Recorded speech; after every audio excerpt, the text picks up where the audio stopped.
Bidding deeper into a jobs crisis, the head of the International Labour Organization tonight on this programme says Europe must take its foot off the austerity pedal.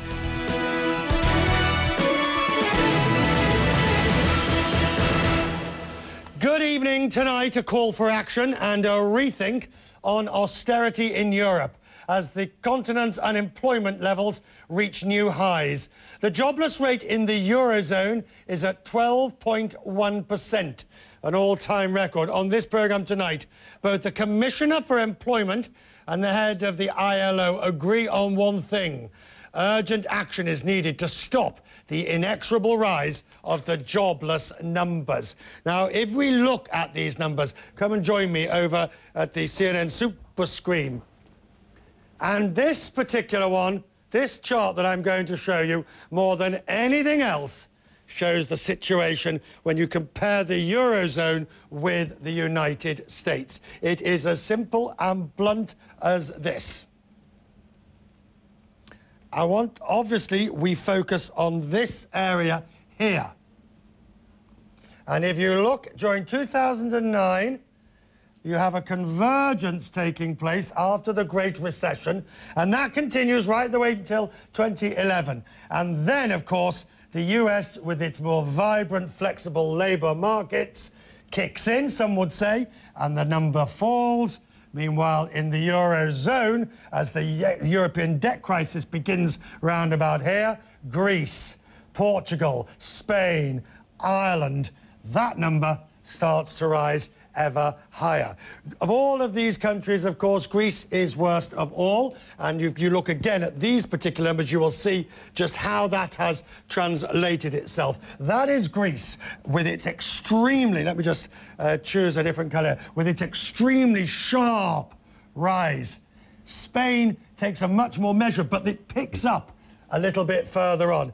Italy, although numerically much less, Italy is still now starting to show that increase. It's still below the Eurozone average. These are the numbers that make distressing reading for everybody concerned. The head of the International Labour Organization, Guy Ryder, says it's now urgent that the EU holds back on the austerity policies. I asked Guy Ryder the one important question. Not only if austerity must stop, but what policies thereafter need to be introduced? Well, very simply, and it won't be for the first time that I'm calling for this, we need to see European governments and the European Union collectively taking their foot off the austerity pedal, easing up on the austerity pedal. We know that public finances need to be consolidated, but, you know, there's no need to do it at the pace and with the depth of what's happening right now. So basically, take your foot off the austerity pedal. At the same time, we need those targeted employment promotional measures which have to do with getting young people into work, which have to do with infrastructure and the rest of it. It's not a new story, but the need is ever more urgent. Give me specific policies to create jobs that you would like to see. Number one, youth employment guarantees. The EU's put €6 billion aside to do it. Get that money spent, get young people into education, into work. The money's there, it just takes now the movement to do it. Number two, simply rise the limits on the expenditure levels, on public expenditure.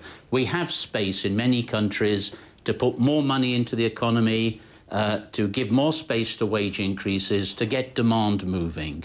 These two can be done straight away. But I gather you would not necessarily be in favour of what the IMF and the OECD and others would call the structural reform of the labour market. In other words, making it easier to fire and therefore hire. Employers would take more. I gather you would not be in favour of those sort of moves. No, I wouldn't reject those moves, but the experience up until now, and these measures have been tried. They've been tried in Greece, they've been introduced in Spain, and they're being reviewed in Spain. But the problem with structural reform, for which there is a place, is that in times of overall economic contraction, making it easier to hire and to fire will result in more firing and less hiring. So you have to combine necessary structural reforms with other measures. If that's the only thing you do, you're not going to go forward. We have these numbers at the moment. 12.1%, 10.9%. If we take Spain, 26%.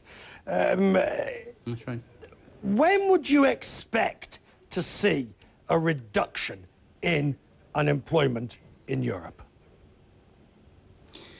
Well, the orthodoxy is that we're going to see something get better next year, 2014. I have my doubts. I really do have my doubts because, you know, these predictions of an upturn in growth and jobs, it's like the ever-receding horizon. The further you move forward in time, the further away the horizon gets. And we've been proved wrong on numerous occasions when it comes to predictions on growth and job creation. So I think 2014 is quite optimistic. What is needed, of course, is a change of policy direction. And then I think we could look forward to things getting better rather more quickly. That's the head of the ILO, Ryder.